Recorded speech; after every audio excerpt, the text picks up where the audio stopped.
Welcome back. Thanks for staying with us. In this week's edition of A Ray of Hope, over 300 at-risk youths in Jonestown, Kingston were taught how to write computer code and practice ethical hacking in a bid to steer them away from a life of crime. With that report, here's Kian Morgan. Be educated, learn intuitive skills, ensure victory every day. Those are the tenets on which the Lesma Ellis Foundation was formed, and the reason behind its mission to lead the vulnerable on the right path.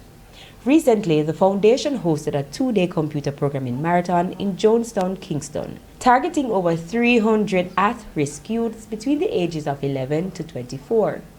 Jamaican-born retired major in the U.S. Army and President Ian Campbell says the charity usually donates electronic devices to children in the community.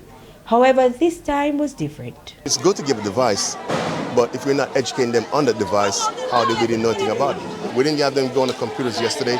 It's all theory, the basics of computers, how the computer is, operational computers. And then today now is all hands-on experience. So today we had a person dialing from Germany, and he was able to give him a class on hacking 101. And with the area being deemed a crime hotspot, Mr. Campbell believes the initiative was well needed. As Jamaicans, as even returning residents, we have to start somewhere. Itinia Henry, who assisted with getting persons in the community to participate, says it's a good alternative. If I see a youth on the corner with an amigo with some weed or something, I ask him or somebody hustling, a girl hustling, selling her body, them son are better than there.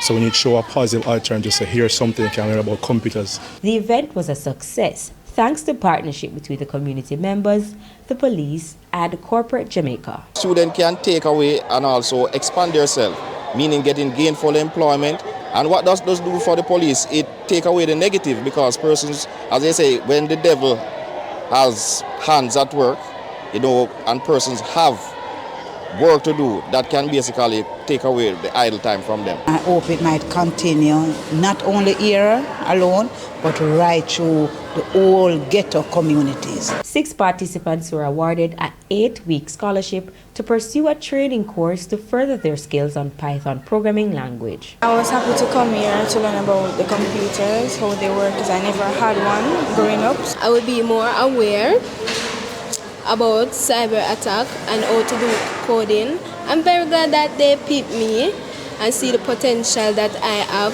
Mr. Campbell is inviting companies to come on board to help sustain the initiative. Jamaica is such a beautiful country. It's a beautiful land. I've heard too many horror stories about Jamaicans going back and not looking back. I'm not here to cast stones or anything. I'm here to do what I can for Jamaica, but I need help. With A Ray of Hope, I'm Kian Morgan. A Ray of Hope.